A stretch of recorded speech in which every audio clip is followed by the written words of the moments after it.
side, isn't it? You're right a bit No, there. no, he's not. Good evening and welcome.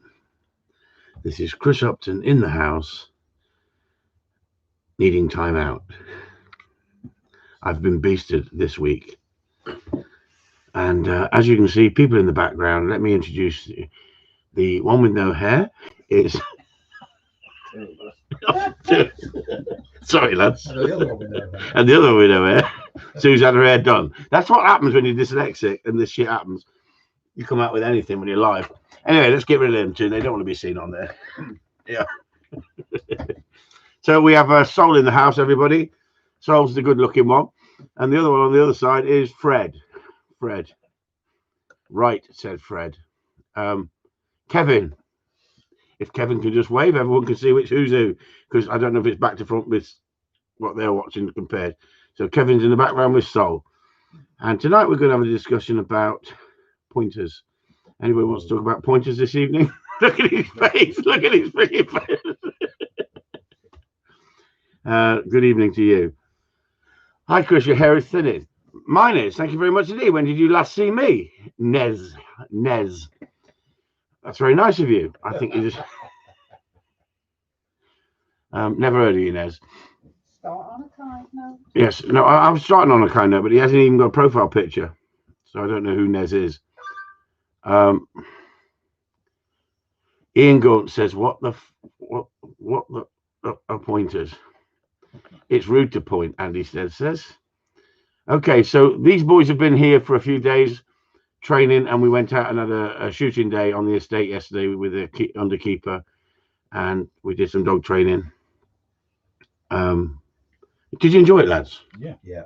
They enjoyed it. That's all they're going to say. Are you going to give any more input or not? No. So get on with it, fat boy. It's your show. Hey, Ian, did Sol bring cheap wine? Was the question here. Yeah, cheaper than cheap. Homebrew. Homebrew. Find a few other bottles. But it's not very good stuff, everyone. Trust me, because he was. I don't know what happened, but he was rock and rolling last night. He couldn't stand up straight. So anyway, let's get back onto the show, shall we? So who wants to ask questions? Anybody want to ask questions about dog training? So we've done the introductions, and darling wife Susan's in the background somewhere. Say hello, Susan. Oh, Secret Sue. So Secret Sue's going to read out any questions. Any questions, Secret Sue? Are you playing games? No, I'm not playing games. She's playing games, everyone. So I'm sorry about that. I used to have backing staff last week. Did everyone know on here? I don't know if I told you. I told them on the live feed. She got stuck up last week. No, that sounds dirty, doesn't it? When I say she got stuck up, I mean she got held up in the bookies. She got ransom. I need £2,000 from some idiot who came in the shop, and he took on the wrong person. He said he was going to stick him, and they trust me. Living with me, she could handle anyone, and she did. And the police and the bosses said, "By God, Sue, why were you so calm?" She said, "Well, you don't live with Chris." So there you go. There is a point in being me, isn't there? Anyone brave enough to own a pointer is prepared to visit you for a beasting is a hero in my eyes. David Jones. Honestly. Have you been beasted, Sol? No. See? There you go. Myself. Only by himself. That's the most honest thing anyone said here tonight. Paul Cocker, Dr. Sol, why have you given up medicine? Hang on, this is a dog training freaking show. When you look at your Veruca. Simon Spruce said, did the police point her out? As we're talking about pointers. Simon, you're not getting a squirrel skin for that shit. Never. Has Sol bought both his dogs or just Otto? Bloody hell, you must talk off camera together, you two. Moto. Hello, Moto. No, that's his phone. Every time his phone goes off, the dog runs in. Hello, Moto, because it sounds like, hello, Otto. Anyway. Well, that's it then. Thank Christ he's only on for an hour, you lot. You're so boring on the freaking... Honestly, you're so... I thought some of you lot would be asking me questions about dog training. This is not a dog training show anymore. It's just a piss up, isn't it? To be honest with you. It's just a friendly gathering, isn't it, of about 20 people who all like to have a fucking drink on a Wednesday night. Well, I've got 2 guys in the back that outdrink the lot of you. So come on. How about a mug? We don't. You don't need to tell everyone that you're a mug. Honestly, Simon Spruce, you're not getting a mug for that joke. Honestly, we like the piss up. John Wilson says. What are you drinking? I'm drinking Kev's fucking whiskey. I love it when Kev comes here because he comes fully loaded. He opens up the car and it's like a freaking cocktail bar. Fomore. See? Bowmore. What was the other stuff we had? I don't know. That's gone. Oh, we've already gone through one bowl. And Sol doesn't have it because he gets vicious the following day if he has whiskey, so he sticks to the wine. Yeah, Wednesday night piss up, everyone says here. You know what? That's the problem, isn't it? It's supposed to be a serious show. We've got 62 people in the house. You're all pissheads. Come on, ask some questions. Ask some questions and I'll get these boys to answer them for you. So how was the shooting, boys? Oh, don't freaking talk about the guns. Yeah. We don't talk about the guns. Dogs were good. The dogs were good, they reckon, but the guns. See how they criticise. At one point, they were beasting me. Yeah. Couldn't shoot for shit. Oh, Charlie Tango, sorry, mate. We've been that busy with these boys today. Your parcel arrived yesterday, Charlie Tango. Sorry, Charlie, I did get your parcel, so it has arrived here. I was just so busy with 3 lads yesterday. I forgot to give you a message, but thanks, Charlie, for that. Like I say, Charlie Tango's in the house everywhere there. Look, Charlie Tango 1, that's Ray with the leather gear. Anybody wants anything from Ray, please ask Ray. And there's his police number. Look, Charlie Tango 1 Foxtrot Alpha Lima. It's a family piss up. What you do with your family, Paul, is up to you. Lee Mayer, Chris, my 4-month-old puppy started to nicely retrieve tennis balls. The problem is it started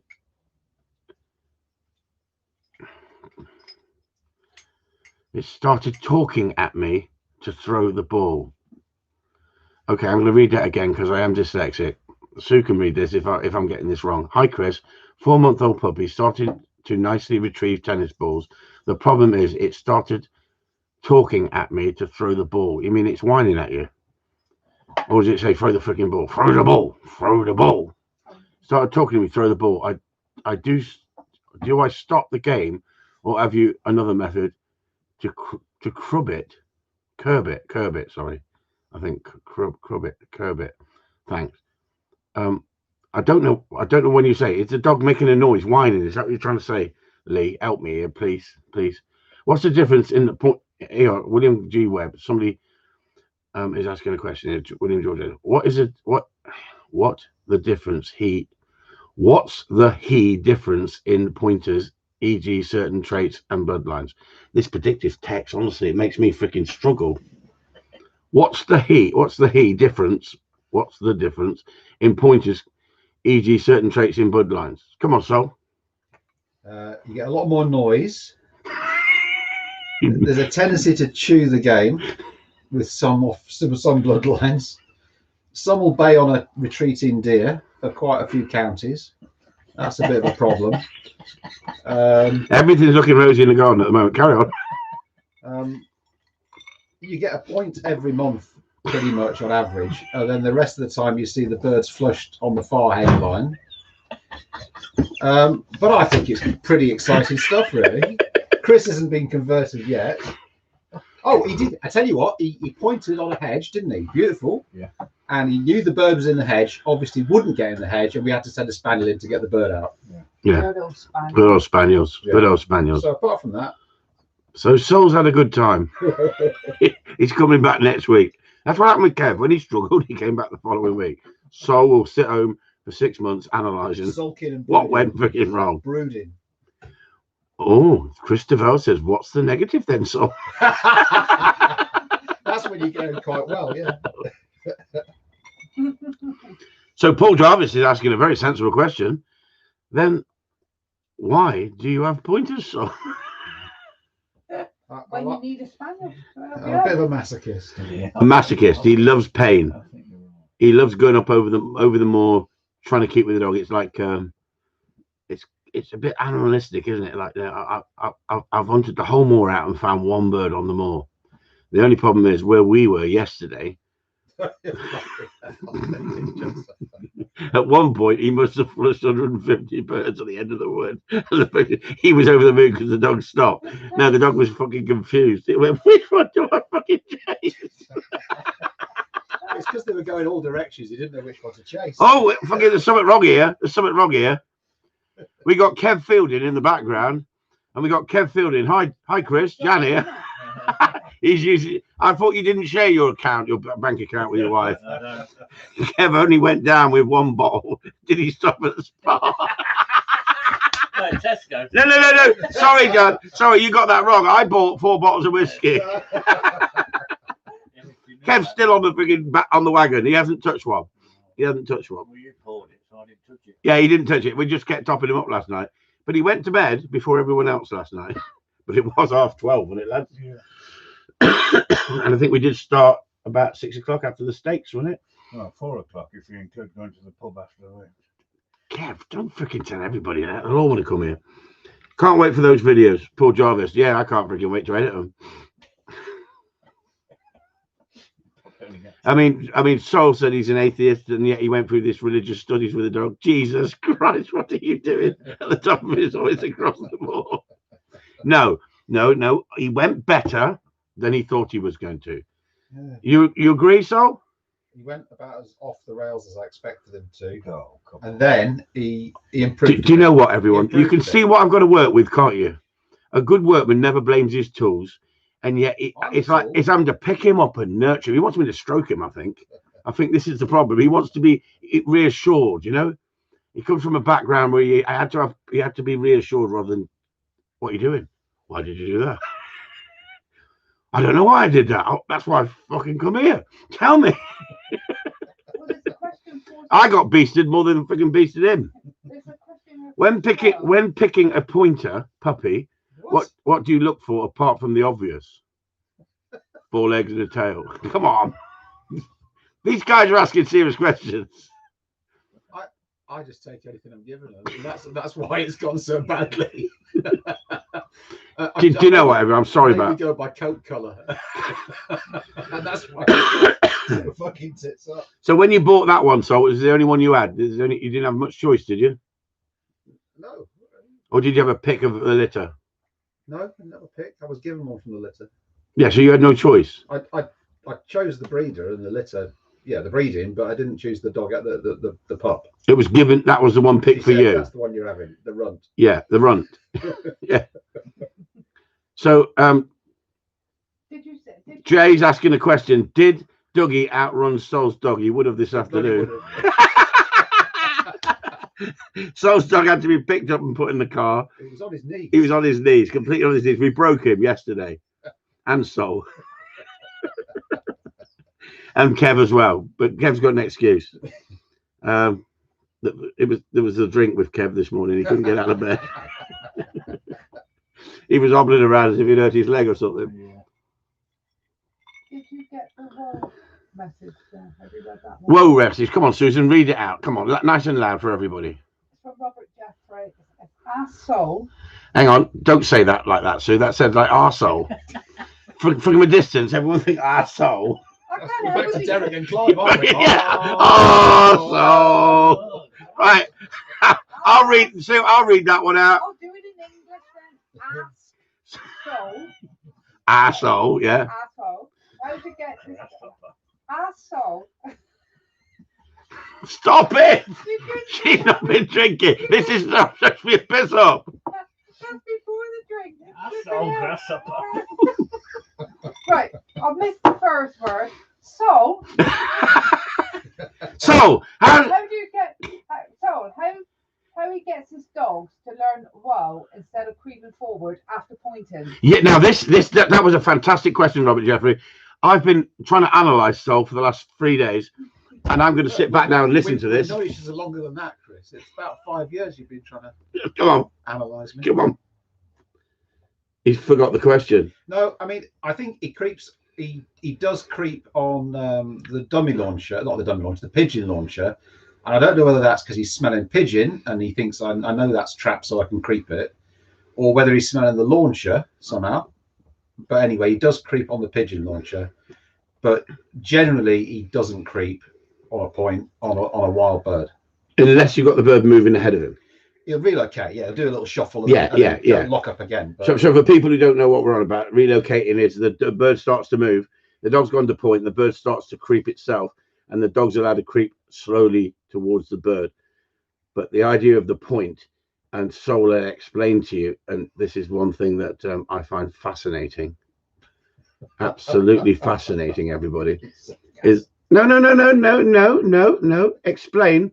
It's a bit like a staring out a sheepdog staring at sheep so they don't misbehave. Come on, tell everyone what you want the pointer to do. The pointer lines itself up silently, and in its head it's going, trust in me, trust in me. Got you, bastard. You didn't see that one coming. So they hold that point, and they're supposed to mesmerize the bird. You said, didn't you? So no, hang on, come on. Seriously now. The dog has to hold the point for as much time as it takes you to get to the dog, to get to the side of the dog to shoot the bird. In theory, yes. If you're shooting, yeah, I understand that.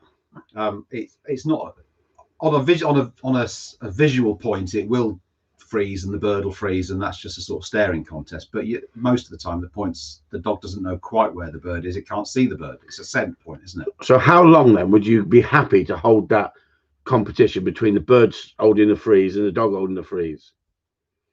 Until I get to this position where I could shoot a bird when the bird flushes is what you should hold it for. But you've been up to the dog before when I've watched you, and you've stood alongside the dog, and the dog's still pointing, and I'm going, are you going to tell the dog to get in, or are you just going to stand there? I'm overdoing it, and then right. You can cause stickiness by leaving the dog on point for too long and fanning around when you. Because I've got to say, everyone, although I class myself as a professional dog trainer, gun dog trainer, I have not trained pointers for their specific job upon the moors doing that job. I haven't got the facilities to do that. I haven't got the environment to do that. What I have done is I've trained a number of pointers for the beating line that you want them close, and they'll point, and then they'll put the spaniel in on them if they want the steadiness of the pointer and they don't want to ruin the point. And we've had them for falconers and stuff like that. We've trained them, but they've not actually been trained for the specific job what I've trained them for, because I haven't got the facilities. There's pointer trainers out there who've got the facilities, will run the dogs like that on the big wide open areas. And it's a little bit difficult because when Sol comes here, I'm a spaniel man. Although I train retrievers as well, I love the spaniels and the way they work and hunt and flush. Well, Sol said the other day, and he really, really upset me so deeply he doesn't realise. He said, "What the friggin' hell do you need a spaniel for? You can kick it out or something like that. Like, you want a friggin' dog that opened up and fucking taking some ground." I thought, "Oh, you friggin' moody bastard." So he was having a go. Oh, so I've had a freaking dig at him. Don't you freaking worry, everyone. Well, that's nice, isn't it? So that's like, I fucking, what do you think? I need a blitzer to fucking shoot that thing out. The tracer, fucking across the ball, like, you know. But the dog, in Sol's defence, the dog went in yesterday, and in my opinion, he had a couple of points, and the birds came out on the point. And then Sol would say, "That's not a point." I'm thinking, well, if that's not a point, what the frig is it? What the hell is the point? But at the end of the day, what is the point? But what I'm saying, everyone, is to me, as long as that dog honors the point and there is a bird at the end of it, to me, that dog's done its job. If the bird is creeping and the dog starts to creep, you've got to let that dog do that, in my opinion. But don't forget, I keep saying to you, I am not a specialist pointer trainer. I could argue with pointer trainers or discuss it or debate it.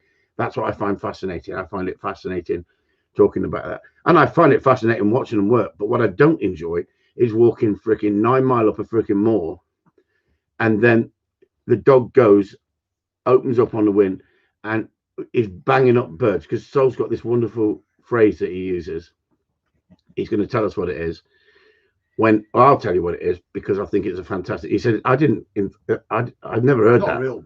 Not a real word. He invented it himself. It's called a busted flush. If the dog is out, runs around the field, not gets a bird because the dog's presence of chasing out through the cover. And that's what Martin Dealey, who used to do the championship commentary, came to the stage where he used to say that's a volunteer bird. Well, a volunteer bird is a bird that gets up without the dog actually flushing it. So is that the same thing, a busted flush? In other words, the dog's run over the ground so fast, the bird's gone, shit, let's get out of the way, and taken off. Well, it's not gone to point. It's not come up, slowed down, and actually stalked up to it. That's what I'm saying. So that's the annoying side that I find by watching a pointer. That's hard work. If you just imagine you're on at mall with not a lot of game, and the dog goes and does that after you fucking walk 4 hours to try and find 1 or 2 birds. So the idea is, I think that Sol's dog looks better with a few birds in a big area than it was all new to him, and he had to get used to it. But once he started getting used to it, and we started to see some results, I think, in my opinion. I'm only giving my opinion. I mean, Sol, I think, is his own worst enemy because he's self-critical about himself and his dog all the time. But listen, that dog had never seen so many birds at one time, ever. And the birds were being pretty naughty for all the dogs, weren't they? They were hopping over the hedges, they were going away from us. But he'd never seen 3, 4, 5 birds in one area. But then, if you're not a hunting man, you're not a shooting man, and the birds were being a bit naughty for the dogs. No, they weren't. The birds were doing what they naturally do, running ahead. And if you've got a dog out of control, he's going to take straight lines after them birds, and you're never going to get a bird shot. And yet the Spaniels produced birds where they're supposed to produce birds, and we didn't have a massive bag, but we saw plenty of birds, and we were in situations where we had flushers, but we couldn't get a shot off because of the trees and the leaves on the trees at certain points. But I mean, technically, we wouldn't have gone home hungry. We would have had a good bag of pheasants, especially if Kev was carrying a gun, because only me and Simon carrying a gun, and we were spread out between 4 of us, weren't we? Really? Yeah. And so that's the difference. It's not like me following a dog on a trial, and the gun. If you watch a trial, you know, there's me following that one dog. I'm not watching the other dog on the other side. If a bird came over, I'd turn and shoot at it if they wanted it. But at the end of the day, we were there for a training day, not a shooting day. And that was the emphasis on it. And so I didn't look at it as a negative. I was very pleased with the day's training, although I would have liked some real more contact flushes with birds sitting tight, because the birds were running on like crazy. And this time early in the season, that's when you really want to get out on them, before they start running and being chased. And like Simon said, they've only been worked once, so they're not that ring crafty, are they? You know, at that stage. They run.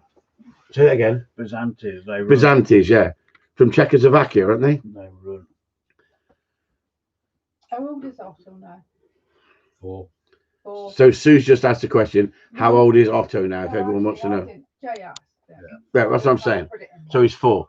So any more on here? I'm thinking he's never have. Sorry, I don't know. Because my brother Springer has lost weight since I saw her 2 months ago.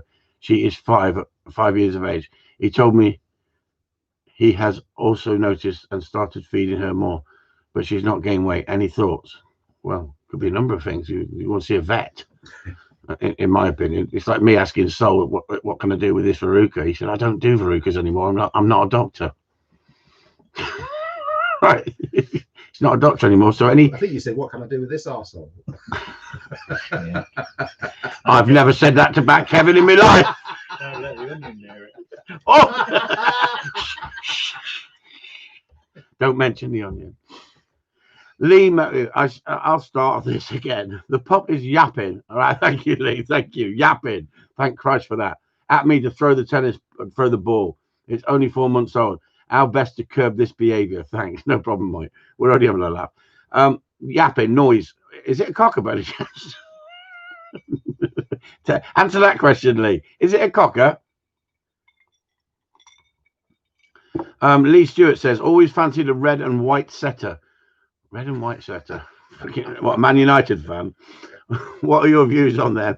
Is there still any good working strain in them? I got no idea, Lee.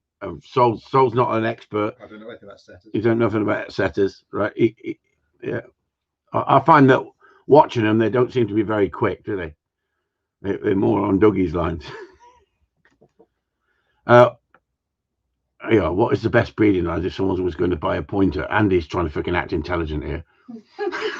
Andy's dead from Jersey. I've had 2 and I couldn't tell you yet. Yeah, he said a good one. He said, what's the best breeding? A good one. Right. And he's had 2 and they're completely different. But that's no different than a lot of the Spaniels, is it, if you think about it? No, you can buy the best of the best, and unless you know what you're doing when you're training it, you're in trouble.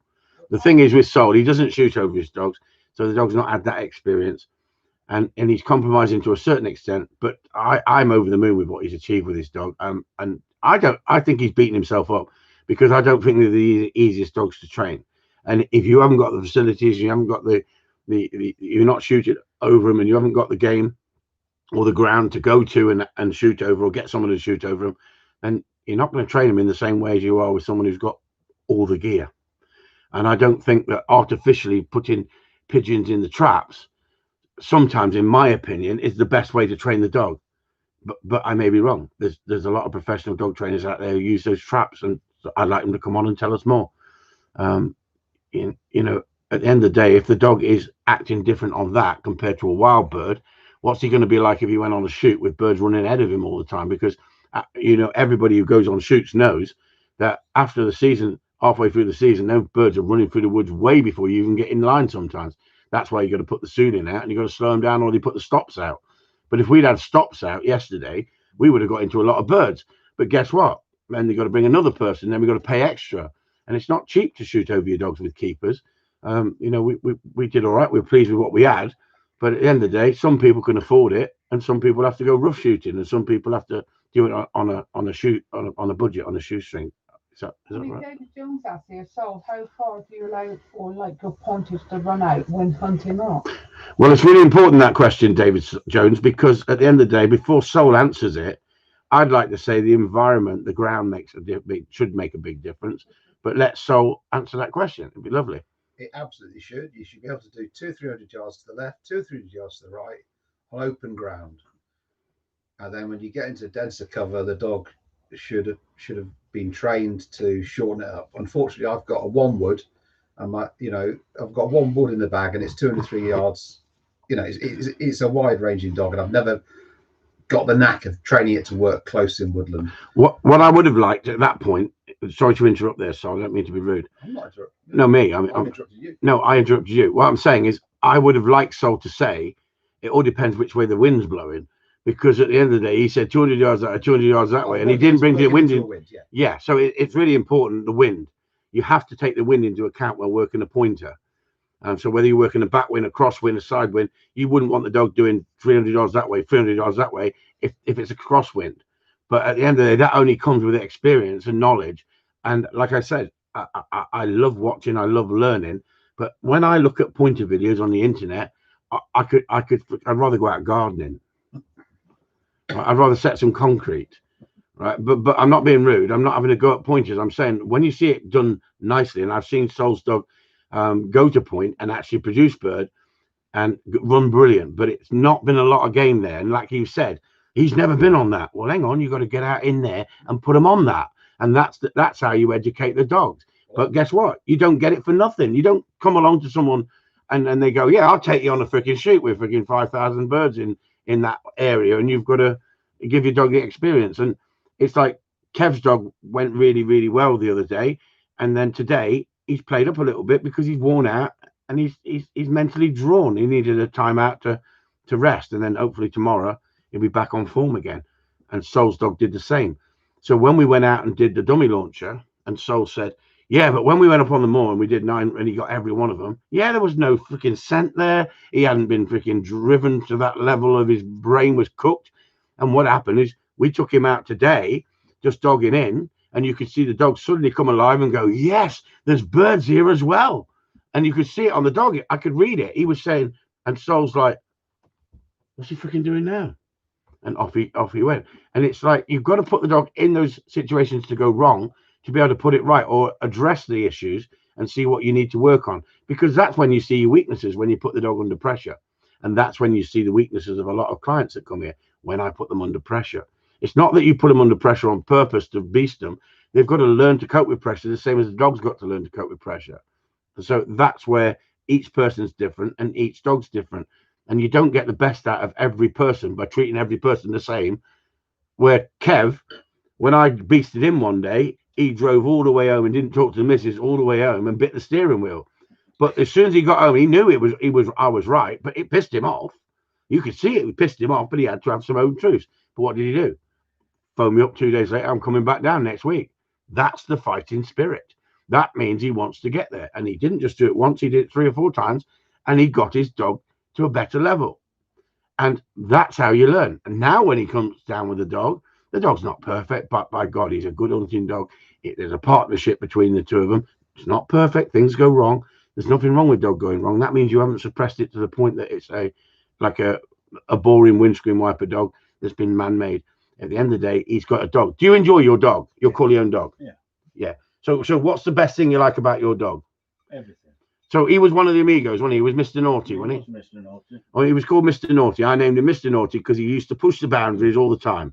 Right? He had his own attitude. And what Kev saw when he saw him, is he for sale? I went, yeah. He said, I can't believe it. I got that dog. And for the first year, did you struggle? Yeah. Struggled? Yeah? Yeah. I'm not trying to put words in his mouth. No, but I did struggle. yeah. And did you find it frustrating? Yeah. Because you paid all that money for a dog that I trained, and yet you didn't know how to handle him. No. And that's when he went off the rails a little bit, didn't he? Well, initially, he was a good dog, and I made him worse because of my inability. Yeah. And that's why I kept coming back, not to train the dog, to Train me. you. There you go. So every time I come back, I learn something from it, and it's made me a better dog handler. And I think this last couple of days, you've seen that. Without fail. And that's nice for when someone puts that effort in, that work in. And Kev was talking about he's been using a couple of rabbit pens from different people. And I think, well done to you. You're not just relying on waiting till you come down here to put things right. You're getting the dog in the rabbit pen. You're working the dog in the rabbit pen. And you've had shot over him now for 3 seasons, haven't you? Yeah, that's a bit of fault. So the first season you had protected him and he was a bit green. But then now he knows the business. And so it's reinforcing that. Do you have to reinforce him much, Kev? Or does he now know that stop means stop and he's got to sit there? Yeah. Or the does he push it? reinforcement becomes less. Paul Jarvis says he was my favourite Amigo Kev. Yeah. Yeah. He still is my favourite. But do you know what? I think that Amigos series was lovely because you saw all the pups grow up and they were all different. One was a real driven hunting machine, but soft. Yeah. You had Mr. Naughty, who would push the boundary every freaking time, but I liked his nature. I would rather have a little bit of a naughty dog, a bit like Soul's dog. I think Soul's dog has got a nice temperament, a nice nature. The only thing I don't like about Soul's dog, it whines a little bit. Yeah. And that to me is a no-no because I came from the competition world that you get put out of competition if your dog's got noise. But some people, they don't care. I mean, we had Steve here, didn't we? With his cocker, lovely little cocker, shooting little cocker. He had a good time with us yesterday. She got a bit of noise. Did I go, oh, freaking on, I wouldn't have that? No. If you're happy, I'm happy. But I wouldn't want the noise and I wouldn't breed off it. But it's down to each individual person what they want to do. It's their dog. It's up to them. And he loves that little dog and he'd never get rid of it. And he can take it out and comfortably. He had a good day, didn't he, with the gun following him. It worked well. It worked well for him. Yeah. And so that's what it's about, everyone. It's not about Chris being critical about, oh, I wouldn't have that. That's not the right colour. I wouldn't have that. That's a cocker. Or I wouldn't have that. I've seen cockers that I'd take home tomorrow. But I haven't seen pointers that I go, I want that. But I have seen Soul's pointer on the odd occasion. And I think that is majestic. That is beautiful to watch. You didn't see it this last couple of days. See again. See Mr. Fucking. Just see it, Mr. Anyone got a stick? Anyone got a big freaking battering ram? I want to say something though. That we're at, so it's Steve and Kev and Chris with his super reliable whiz, and the boys. And I thought I had steadiness on. I thought I had stop on the dog and steadiness on the dog, and it ran in on 2 of their lovely flushers twice, and I thought I had it, but it obviously didn't have it. And if he's going to do it twice, he was going to do it 3 and 4 and 5 and 7 times, wasn't it? He was going to just keep doing it, Chris, wasn't it? Because it got away with it. Yeah, it needed to be addressed. It got to the bird and it got the bird in its mouth, and it was not, anyway. But the lads they were so nice about it. So we're there working some fairly tight woodland and bracken and stuff like that. And I'm trying to work my pointer like a spaniel, and it's not really going like a spaniel. It's going like a racehorse. But the boys didn't give me any shit about it. It was a lovely atmosphere, wasn't it? I mean, no one got shit. I think your dog worked really well in that woodland.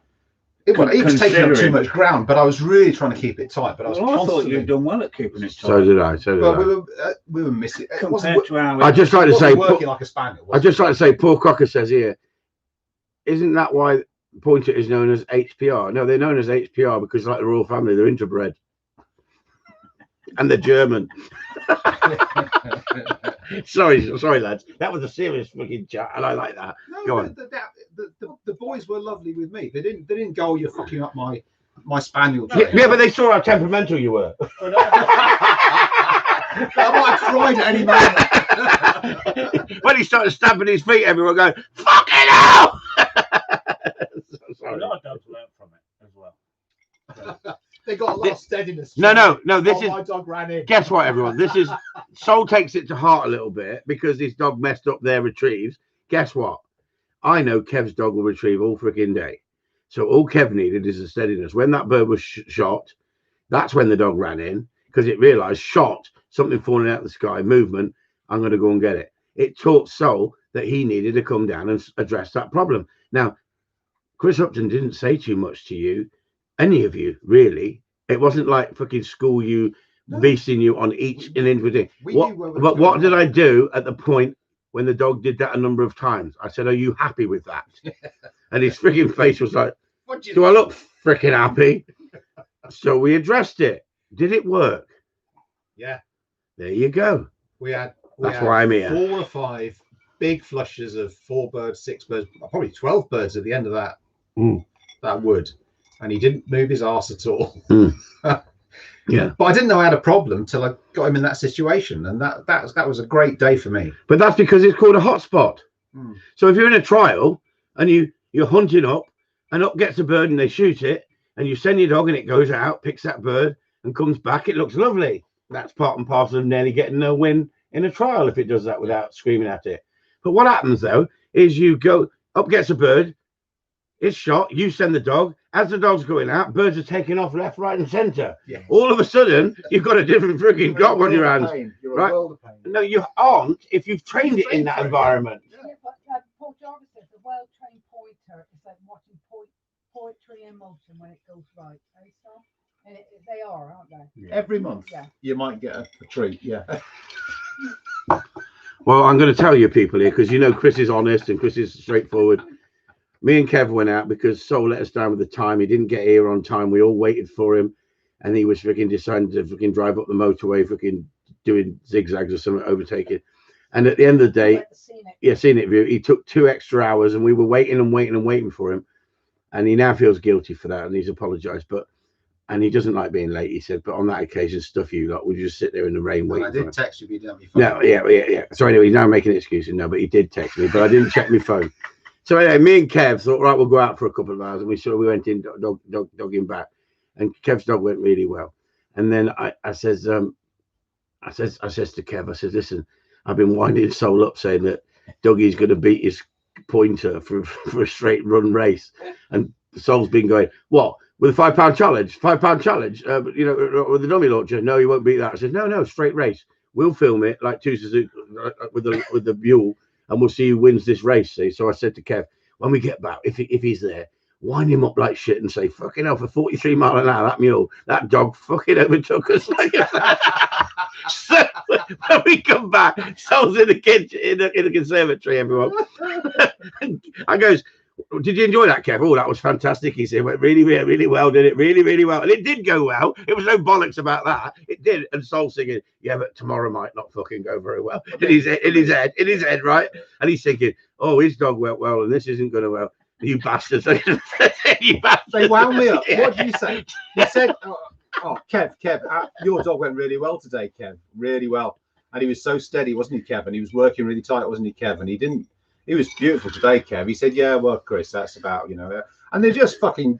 And we took Dougie. The thumb screws. We took Dougie. That's the whole point. Kev saw Dougie run and went, fucking hell, he can motor, can't he? And he's funny, good looking, isn't he, when he's hunting, isn't he? Yeah, well, and he enjoyed it, didn't he? He enjoyed it. And so we said, we'll wind him up. So Kev's so sweet. He didn't really want to fucking say too much. So I kept prodding Kev in the background going, didn't he go well, Kev? Didn't he motor, didn't he? He went, yeah, he fucking motored. And Sol's thinking, we got a race going on here for a tenner. I fucking know what doctors like, how tight he is for a tenner. Right? And I know by heart that dog on as he's fresh will do Dougie and make him look like he's standing still because I've seen him go. But I wanted to just wind Sol up a little bit. So we winded him up. So before 10 o'clock, I went to bed at 10 because he had an izzy pit and went, I'm going to fucking bed. I can't stand this. I had chest pain. And we weren't turning the screw in. We weren't tightening him up with it. It was It was just subtle. it was subtle. It And was he, prolonged. but in his head, he's going, "Oh shit! I got to race that dog in the morning. That's called the pressure. What if that dog lets me down in the morning? I don't know what to do." But the nice thing about it, everybody, is we didn't make nothing of it. Off he went to bed. I thought, you mardy bastard. You mardy bastard. No. But the next day went out and it didn't go perfect, but it got better during the day. And he sorted a number of things and he realized the importance of putting the dog on the lot of game. And the nice thing is, he then relaxed and had a drink, didn't he, Kevin? It was completely different because I think it was the apprehension of getting it right and making himself look silly and the dog making him look silly. It's not me looking silly. It's I didn't want to spoil it for other people. Right. I know you're working 3 spaniels or 2 spaniels. I don't want to spoil it for other people, and I know my dog can go large and mess it up. That's the way. But like I said to everyone, I never look at it as a complete negative. If the dog was running in all the time, I'd have said, "Sorry, so I'll put your dog on a freaking lead and we'll give you half an hour, do that and do this. You do that bit." But we brought him into it, and at one point he was in the beating line working his dogs when we were working our dogs, and the dog was doing all right. Yeah. And it wasn't taking in vast amounts of area because he has to learn to tighten up in tight situations where it's thick cover because he'll overrun it. And then what happened is on the moor, he went out sweeping like he would normally, and he'd miss big pocket in the middle. And on the way back, then we flushed birds that he'd overshot, and that's because his brain is wanting to run fast, and he's not using his brain as in, I need to tighten this up and hit these clumps thorough and slow down. Because if he slows down, he would actually may have a chance of at least having some wind off it. But the way he's racing through the tussocks, then he wasn't getting the advantage because he's running with a high head. So he's winding the birds that are running way ahead. But a spaniel, like Kev's and mine, they got their heads down. And when they got their heads down, Kev's dog was producing birds right under his nose. And you would have walked over them. They would have sat tight and they would have walked over them. Yes, there's a lot of birds running forward, but the odd bird will sit tight. And that's what we're looking for the spaniels. We're not looking for a dog to be running down a ride and firing a bird as it gets up. Not being funny, Andy Stead and Campbell, when they used to come here, when I first met them, they used to shoot like hillbillies. They could shoot, but they had to learn to shoot long distance birds because that's the only way they'd ever get close to them. The dog would be putting them up down the valley. And so then you're stabbing at birds and you learn to shoot birds a long way out. Where a good spaniel man, if you watch a trial man who shoots at trials or trains dogs and shoots over them, he follows the dog. He doesn't freaking follow the contour of the ground. He follows the dog, and the dog tightens up when he should, and he opens up in open ground. But not all dogs will do that. And I don't know if that's the same with pointers. I don't know. With Dougie, for instance, he's a learning curve for me. I mean, Jay's trusted me with him, and I don't want to mess his dog up.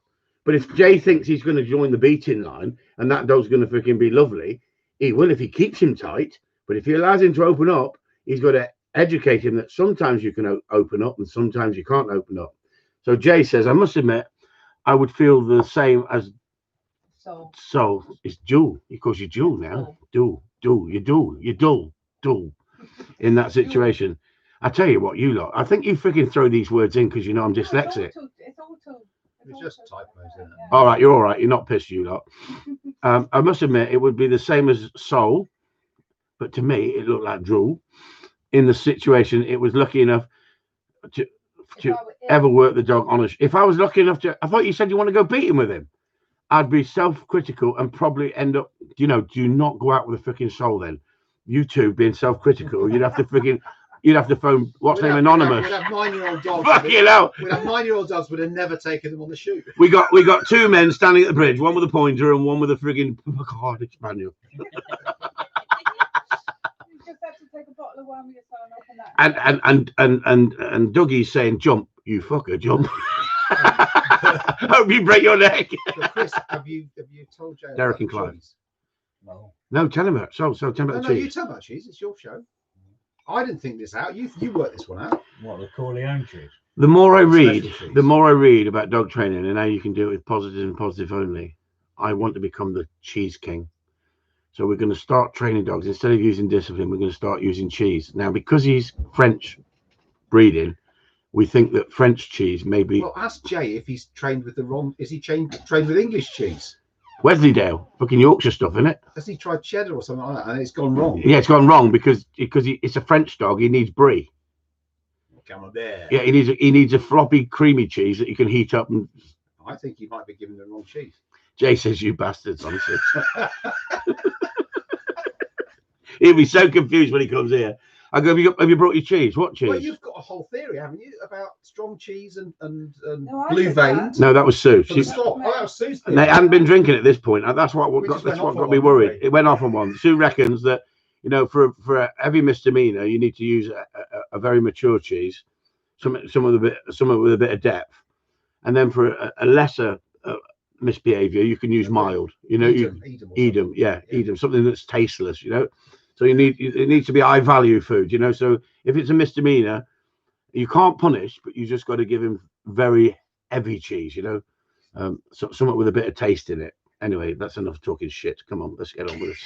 We never talk shit on here. No. And again, I agree with Sol. Honestly, you want to move in with him, Jay.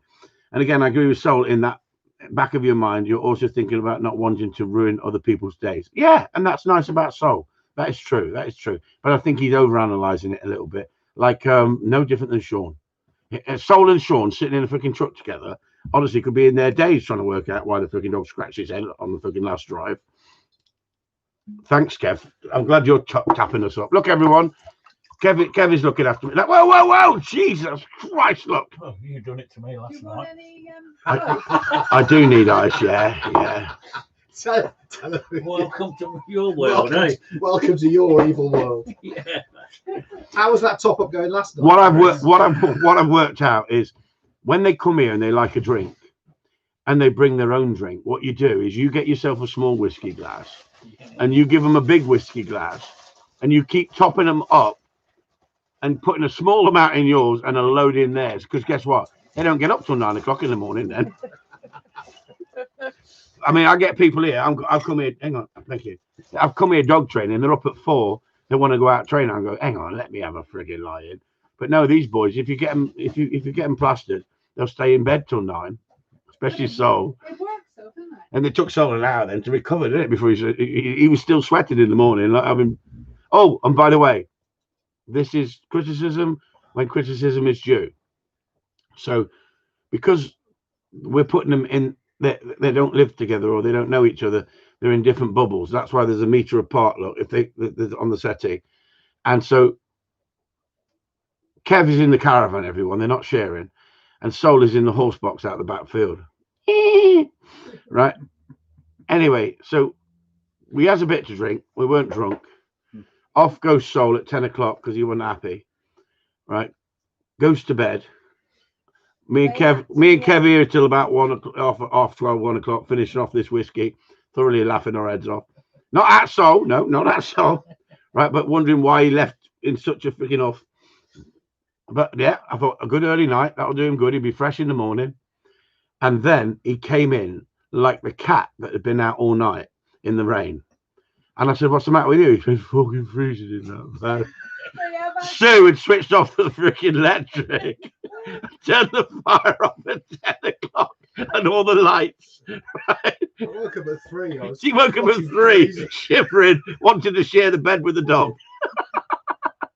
They have actually asked. Just to survive. Not that he's kinky, but he has got a friendship with that dog. But They did actually ask, and I did confess that he was a tad cold the first night, maybe because I switched the electric.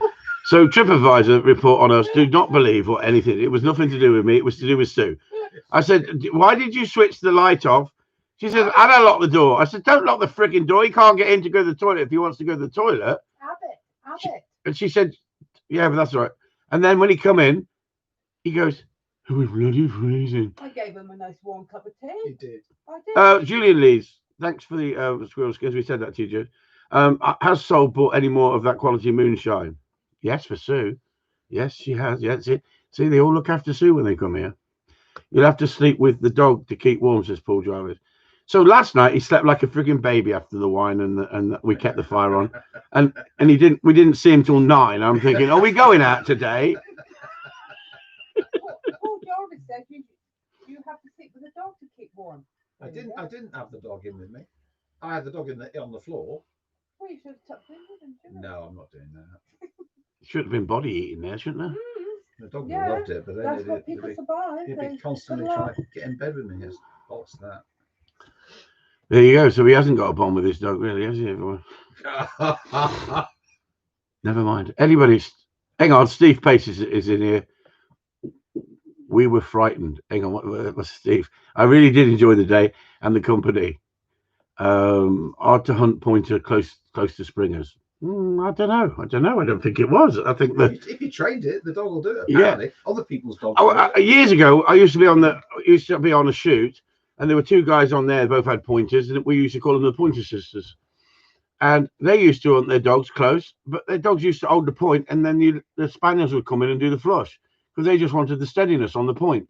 Where if you allow that pointer to push through on every flush, then you create that dog unsteadiness. So if you've got, you can work a pointer really well. If you've got a spaniel, walk it to heel, and you've trained it right, you can walk the spaniel to heel, let the pointer go out and point, and you can put the spaniel in for the flush. Yeah.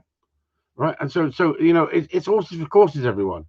Julia. I know a lot of lab trialers that move dogs on if they make noise. Is it possible to stop them making noise?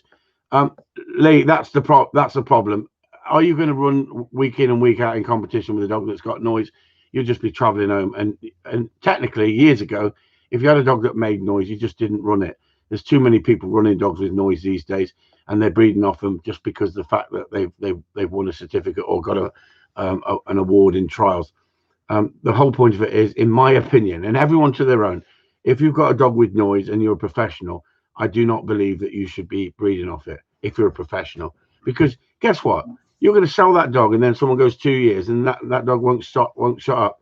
It's not a nice situation, especially if you've got a good one, and most of the good ones have got noise. This is the thing. But there's nothing wrong with a little dog having noise. If it's your little rough shooting dog, it's your mate, and you're not doing competition, and that's what you're happy with. But to me, I'm being honest with you. I don't like dogs with noise, but I'm being totally honest with you. I thought so was going to fucking enter the TV debate then. So The way he walked around the front. Jarvis says, so needs a spaniel. We can tell you that for freaking We have, but he won't. He wants me to go over the dark side, right, and pull my hair out and freaking look. This is what happens when you got a freaking pointer. Maybe you take me out tomorrow and give me. He's only 52. Oh yeah, Hey? 52. So 56. yeah, he didn't look it this morning. But he was dancing around like a kid last night. We could have put some music on and fucking videoed it. I think it would have been funny, wouldn't it? And he was talking about that. I mean, obviously, these pointer people from Surrey, they want the perfect ground. And he said, I nearly disappeared in a bog looking for a bird. And I thought that would have been the best video we could have put up. To be honest with you, soul screaming as he's disappeared into a bog. But those wet bottoms can be wet.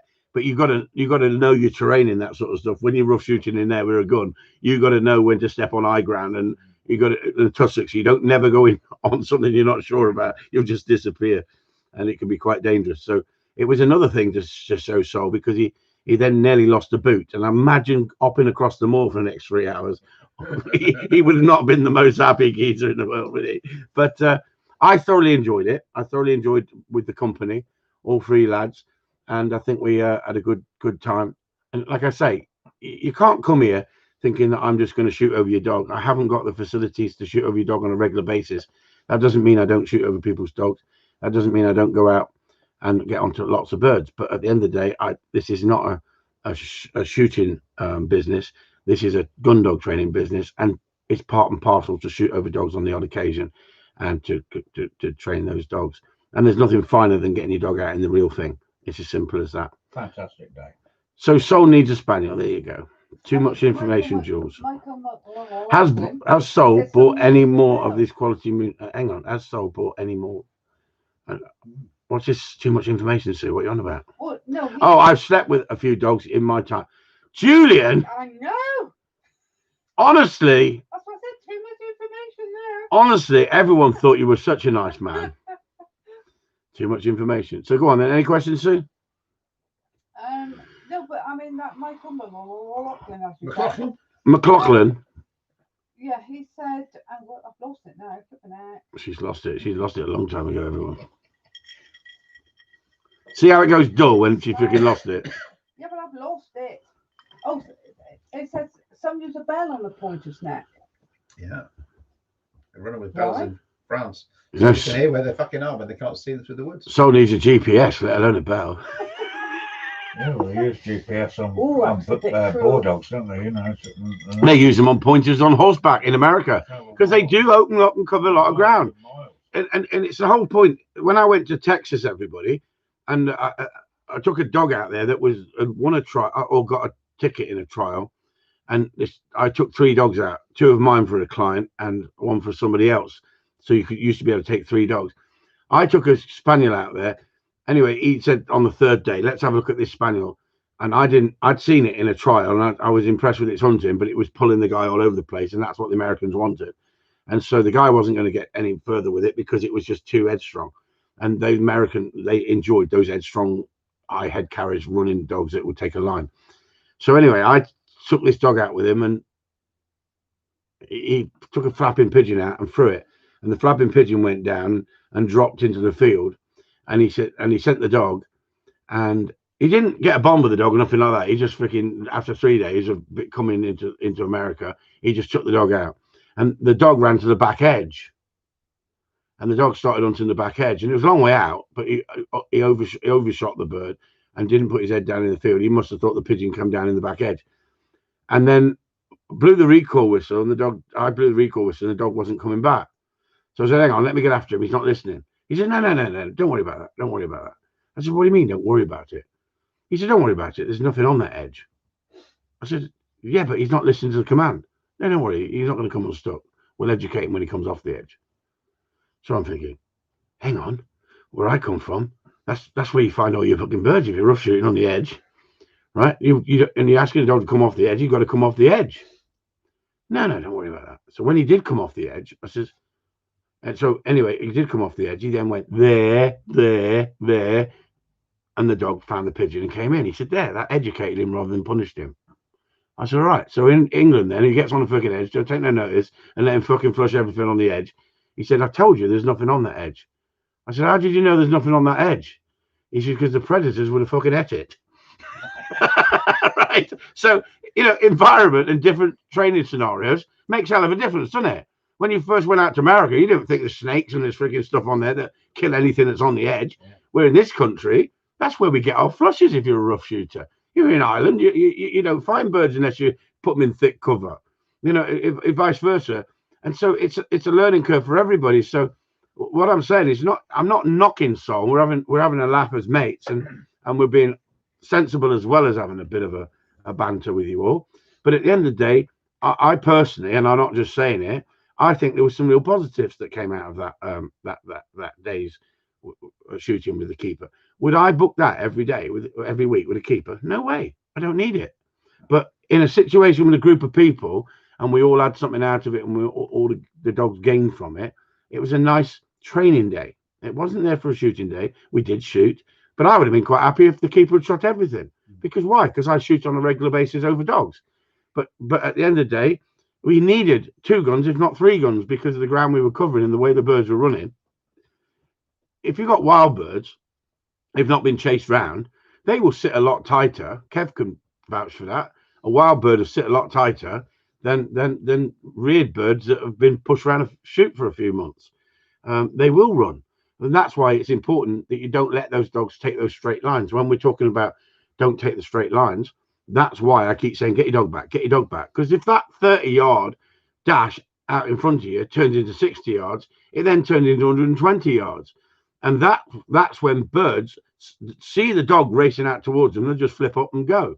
Where if you get the bird and the dog close to you, you can normally get onto the birds within that sort of shooting distance. But if Sol's not shot over a dog, and he doesn't know anything about shooting distance or how far you can kill, what's a safe shot or a sensible shot to take on a bird, a rough shooting man who's going to put food on the table will take birds a lot quicker than a driven gun who will stand there and really like birds really high and testing, because he shoots them all day long and he got his eye in and he knows where to shoot, and he's learnt with clays or he's learnt with over years how to shoot. If I go and do driven, I can shoot a bird reasonably close, but you give me a skylark in the sky, you know, and I keep thinking, how many fence posts do I have to give it? How many fence posts do I have to give it? Where the average guy who shoots like that knows what to give it without even thinking about it. Where I will sometimes miss it with the first one and then follow through and hit it with the second one because I've kept the gun going. And so sometimes I will kill easily with the second shot, knowing that I'm in front of that one, and I'm behind it. I've got to get in front of it. So you swing the gun through. But the difference is if I've got walked up dogs hunting tight with me, I can shoot them all day long. They're easy, but because you're a dog man, you shoot those on a regular basis. You know how you can let them go a little bit more to give the dog a more test and retrieve. But when you see some of these dogs on trials and they're having 15, 20-foot retrieves, that's not testing the dog, is it? That's not testing the dog. I mean, rough shooter, you know, if a dog's hunting too far out and it gets up and they whack it at a distance, sometimes that bird's coming down running at 150 yards. That makes a good dog if he has a number of runners, because he learns how to work runners out. You have to teach the dog sometimes. And so that's how we educate these dogs. I hope you've enjoyed this evening, everyone. That's an hour and 58. We're going back to drinking, you know. Has sold dog pointed and flushed any woodcock? How does this differ from pointing pheasants? Never pointed a woodcock. Woodcock are not got a lot of scent. No, he's probably ran. He's picked a woodcock, but he's never pointed a woodcock. He's probably ran straight over woodcock. There's not a lot of scent on them. Earthbound pheasant. Do you have any tips on better retrieve presentation? Cheese. Train with cheese. If it's a real retrieving problem, mature cheddar. If it's just a sloppy retrieve, use a little bit of mild cheddar. We found that cheese, we're over going to cheese. We're not. What kind of cheese? John, I can't give too much away at the moment, but we're cutting out the discipline completely, and we're going to be called the cheese dog trainers. All right. 2 questions. Melton Mowbray, they do good cheese. Roquefort for the persistent runner. Yeah, Roquefort. yeah, something's really strong with a bit of deep vein. Something really stinky. Mm. Yeah. Yeah, and then the dog knows you'll come back to you because they're running in. You can smell the cheese. Can we use sausage too? No, yeah, but you're going to overdo it with sausage. That's the problem. How does Sol get Hang on. How does Sol get steadiness into his dog at a distance if he hasn't got the opportunity to put his dog in the situation he was in yesterday with multiple birds? Well, I got it on one bird at a time. Basically, the dog comes across one bird, and you start as close, and you work on, and then you artificially do the pigeon launcher to try and, because you know where the bird is and you know where the flush is, and you long line it initially. The very start of it's long lining, isn't it, and stuff like that. But then, but I had no. But when it got to multiple birds, we had no steadiness, and that was a learning thing for me, which is really, really good. Yeah, but then look at this question from Kevin Fielding and Jan says, bollocks with cheese. Great night, lads. Don't forget the fucking steak, Kev. No, she didn't. She didn't mention the meat. She don't want meat. No, not real. Steve Pace, bollocks, guys. Keep up the good work. Yeah, there you go. I hope you've enjoyed this evening. It's a little bit different. There hasn't been that many questions because you've been looking at these. There is one here. Oh, here we go. Do you know what? She can't fucking leave it, can she? Look, we're doing overtime now. We're charging extra. 10 minutes. Get us some cheese, Kev, can you? Yeah, we're gonna have some. We're having some cheese. That's what's on our head. Cheese. Thinking about afters. Go on, Sue. In dogs, both my dogs are now steady on the stop on a single bird that's taken flight. Jesus or contact Christ. Flush. They are less steady if multiple birds go up. Do you have to opt the correction? Yes. No. No. Not if you've trained it fucking right. I did. In reality, I'll read the question out. Both my dogs now are steady on the stop on a single bird. That's taken flight or contact flush. Are they less steady if multiple? They are less steady on multiple birds. Do you go up, or do you have to give up the correction? Hang on. If multiple birds go up, do you have to up the correction? Hang on. Yeah. Okay, I'm reading it wrong, everyone. See, I'm reading this wrong. Okay, okay. Susan's going to read it out for us again. Both my dogs are now steady on the stop on a single bird that's taken flight. Hang on. Time out. Time out, Susan. Right. So you've answered the question yourself. If they're steady on the birds and you use correction to get them steady because they weren't steady, then you use the same correction for multiple birds and you should steady them. Because if the dog goes wrong, you put it right. So if you, it's like asking a question: do I now up the discipline because it's 10 birds or 2 birds or 3 birds? No. If it worked on the same as the stop, just because the drive might have come up a little bit more, perhaps you're putting your dogs in too much of a hot situation. Too much, Ian. If you've got the facility to put the dogs on birds, that's why it's important not to put a dog and overboil it, like Sol saw with his dog in that environment with lots of birds. He then had to step up and give discipline. But what he was doing, he was being complacent. When the dog ran in for the retrieve, he was screaming at the dog like a banshee. And I went, hang on, you're not going to stop the dog. He's on it now. Let him have it now. But then you've got to stop that before the dog gets it in his mouth. You're screaming at a dog with something in his mouth. You're going to, and especially if you run across and discipline it, you're going to cause more problems. And you would never use a collar when he's grabbing a bird because you cause problems, because the dog could associate it with the bird and bite into it. You can create hard mouth like that with an e-collar. Trust me. What I'm saying is, because Sol's dog went wrong, he was too close to the bird to really make a massive thing of it at that point. But it needed to be addressed and stopped. So the idea is before he got to the bird, you give the command to stop, or you say, come here, and then you give the punishment for not listening to the command. So that's how you correct it. Does Sol have to go in any harder on 1 bird or 3 birds? No, it doesn't matter. You correct it on 1 bird, and if the dog does it on 3 birds, give the same discipline. If that doesn't work, then you up the discipline. But you don't automatically up the discipline just because it's for 3 birds and the temptation's higher. It's still the same command. So you don't want to harden a dog up or overuse discipline. So if you've, and especially with your dog, Ian, it's not an hard dog. It's not an hard dog. It's just a stubborn dog. You've got to win that dog over. And so it's like, I gave you a command, now do it. Then you'll get the dog to respond to you. If you allow the dog to go after a load of birds, and it does happen, if you train the way I used to train for competition, you'd stand in line and people going, oh, there's loads of birds in front of us. Oh, Jesus Christ. I'm going to struggle holding my dog here. And I used to freaking chuckle to myself in the background going, give me as many freaking birds in front of me as possible. I'll get this over within 5 minutes. Why? Because if you've got the control, you've got this training, guess what? You don't want to be hunting for 40 minutes before you find a bird because your dog's knackered. You want to be get straight into there. The dog hunts like shit, bangs out a bird. Birds take off everywhere. Dogs just says, send your dog. It goes straight to that bird. It looks spectacular. So I wasn't, there's a fine line between arrogance and confidence. But guess what? I'm thinking, you're all fucking bombed out. I don't want to be freaking chasing a bird around the freaking chute that's running ahead of us and the dog hunting for 20 minutes and the judge says, sorry, mate, we tried to get you a bird. And I think, hang on, you could have easily had a bird if you'd gone, get out and put the dog out and work the backwind.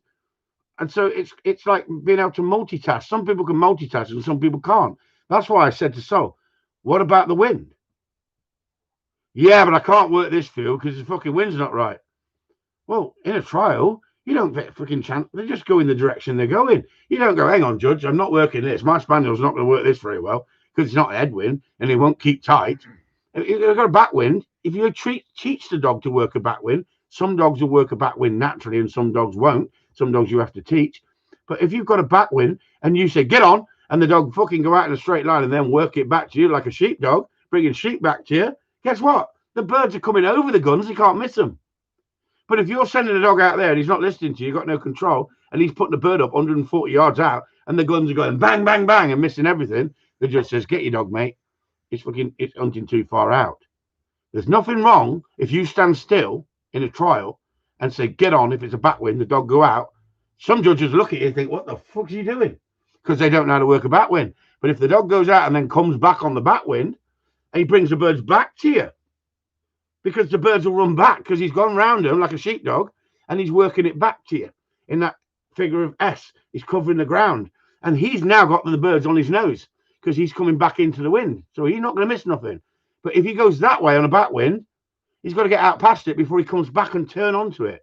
So there's a difference between understanding your sending conditions, your winding conditions. One of the best things I used to do when I used to smoke the pipe, I used to say, the wind's left to right here, right to left here. It's like having a sail with a flag on the top. He's showing where the wind's blowing, isn't it, with the flag? So you then learn how to sail and use the wind to your advantage for a boat, and that's exactly the same as using training a dog. And on certain situations, I've seen Sol's dog, and I'm thinking he's not working across wind.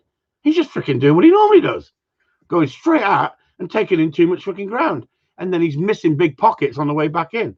But guess what? Sol in his head has got this thing about working the wind, and I'm thinking, is he working the wind, or does he know what he's doing when he's fucking working the wind? And I'm not a specialist in pointers. A pointer man would have to rely on a dog to work the wind, I would think, far more than a spaniel man, because if you're in a trial and you just keep that dog tight, eventually, hopefully, you'll get a bird that will get up in front of the dog. And that's why some of those blokes who have these windscreen wiper action dogs that brush in your feet, they ain't going to get into trouble with a dog that goes out there, but they wouldn't stand a chance. And that's the difference between, yes, you've had a bird shot and it's been shot at a good distance, and you go, get out, and you're blowing the stop whistle to handle the dog before it's even got past the bird. It has to get past the bird to come back onto the bird. And it's using the knowledge of the wind and knowing the dog's overshot it. Now I need to bring it back into the wind, and the dog will find it. If that dog will listen to you at a distance, then you can put the dog onto a bird and it looks majestic. If you haven't got that control and the dog thinks he knows better, if he drops short of a bird he's got to get past before he can get on a backwind, he's never going to get that bird. Even if it's dead, he's not going to get it because you've got to get him past it to come back in on the backwind. If it's on the nose, most dogs will get it because it's there, it's out there, and they'll pull onto it.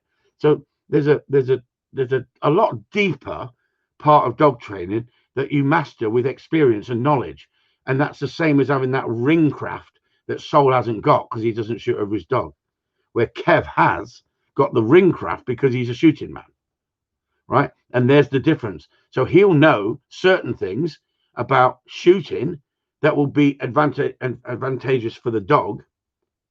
What's that word I was going to use today? Doctrination. Anybody want to talk about doctrination? We'll give a squirrel skin.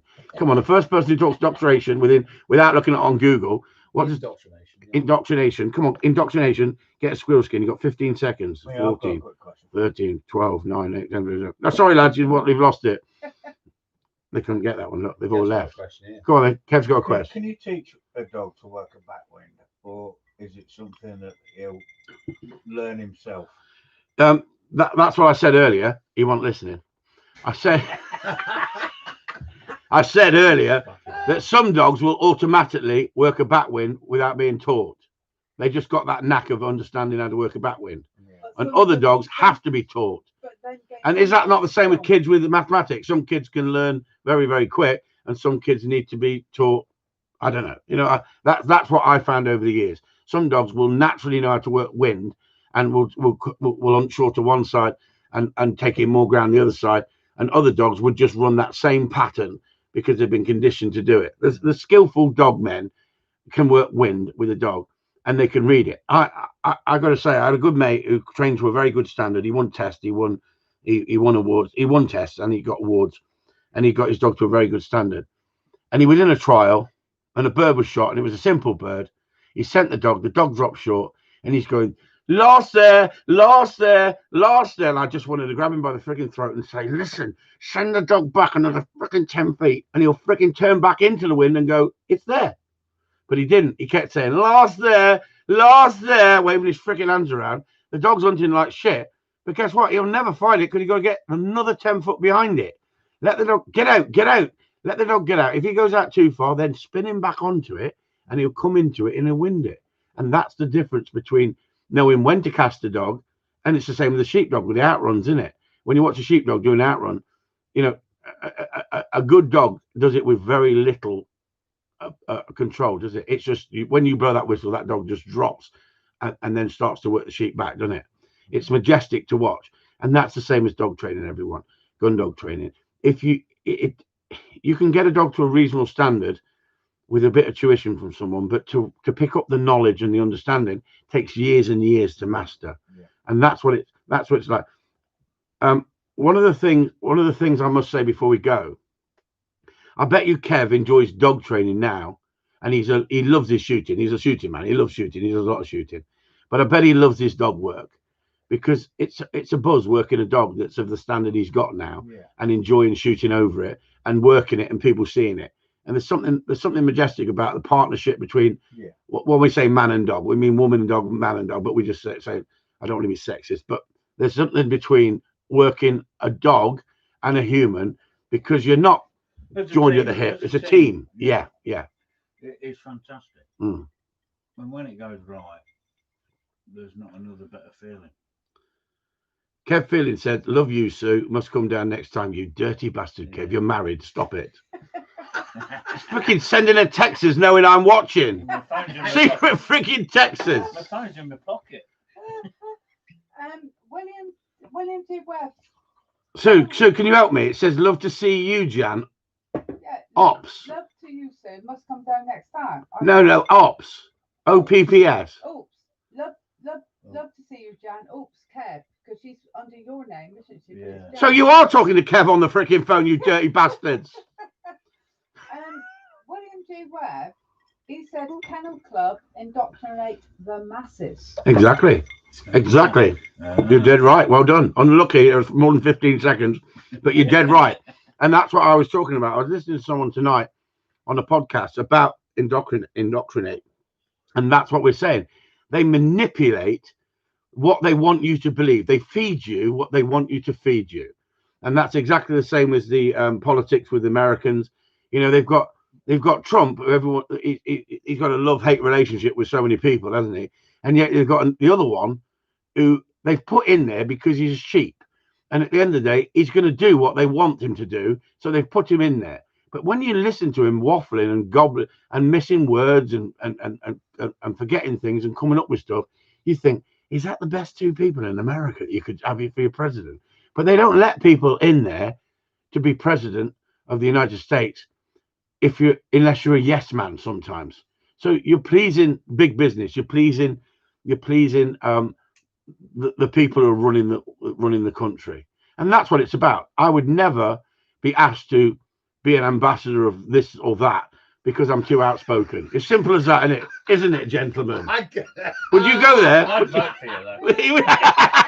But that's why people vote for Trump. Yeah, exactly. Put that cunt in. He'll stir some shit up. Imagine him putting me in. Chris, what do you think? You fucking bunch of wankers. I'm for president. Yeah, I'm behind it.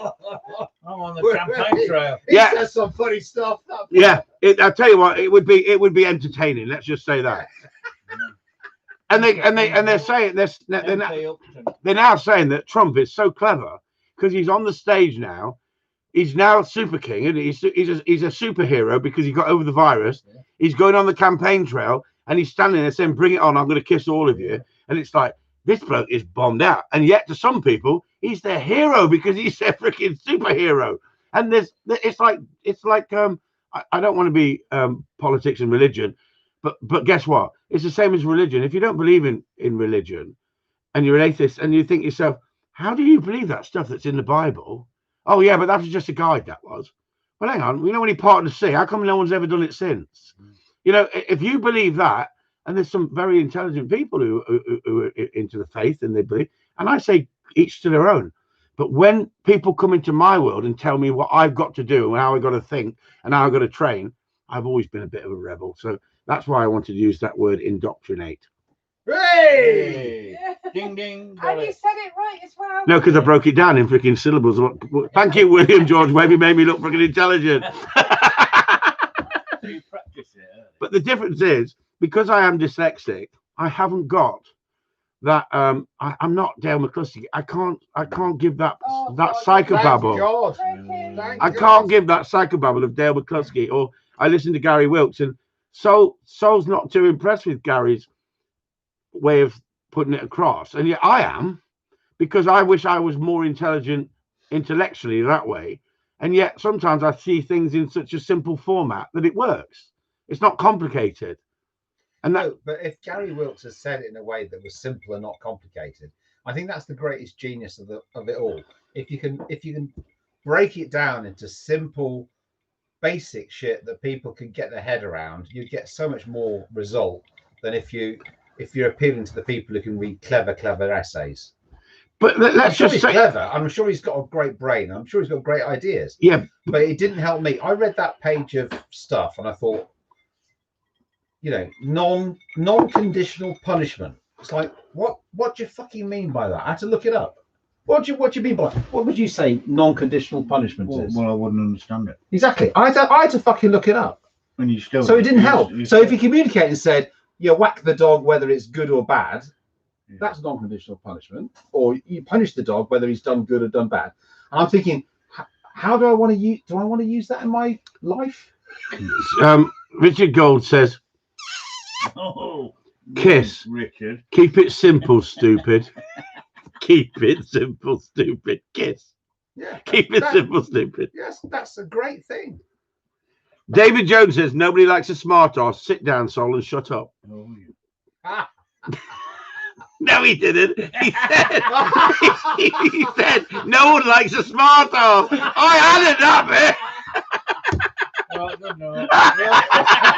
On that note, Jeez, Sol's jeez, leaving. Cheers, cheers. jeez. Good night, everyone. We're getting back on with our party. Stilton. Have a nice time. And thanks a lot for tuning in. Chris Upton, Sol, Kevin, and Susan's gone off into the background somewhere. So you The cheese. you're getting this. Good Oh, night. work it. Here we go. Here comes the cheese. I'll have them all begging. Good Up, night. up, sit, sit. Good night, Jan. Good night, Jan. Good night. Thanks, Nez. Right, okay, let's go something signing off. There you go.